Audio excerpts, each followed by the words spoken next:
All right, God will always win. That's the subject of the riff.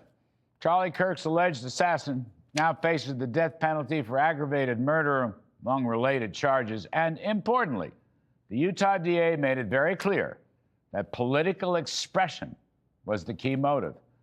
I hope and pray that Charlie Kirk's alleged killer does, in fact, get the death penalty. And perhaps, just perhaps, this will stop the violent and radicalization of the left. Mr. Kirk's alleged shooter was animated by leftist ideas that seem to be leading to violence. Listen to this. A recent YouGov poll shows that over 2,600 adults, that 25% of very liberal people believe violence can be justified in achieving political goals. Only 3% of very conservative people agreed. And that also is a bad number. Nobody should want violence in politics. Nobody. However, Vice President J.D. Vance said yesterday this is not a both sides problem. Take a listen, please.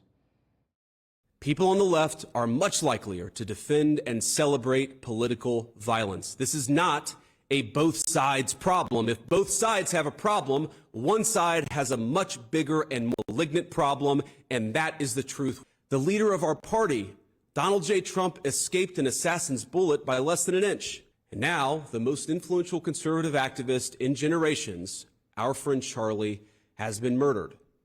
This violence, it doesn't come from nowhere. However, the left is underestimating Charlie Kirk's influence.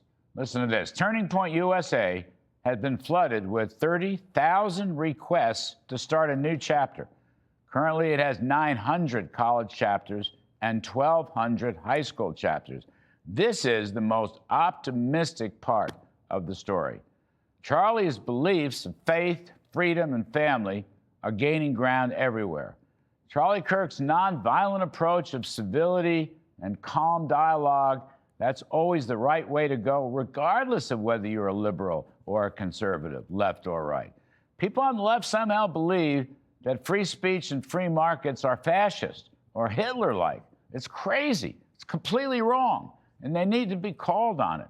They need to be confronted with the violent content of those incorrect charges.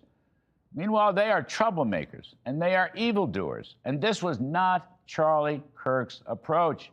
Charlie was, to repeat, faith, family, and freedom. He knew that moral clarity came from God.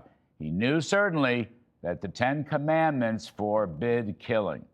In some sense, this whole debate is a war about religion in America or in any civilized country. And I'll just say this, as a person of faith and as an optimist, I know that God will always win. And that is the riff.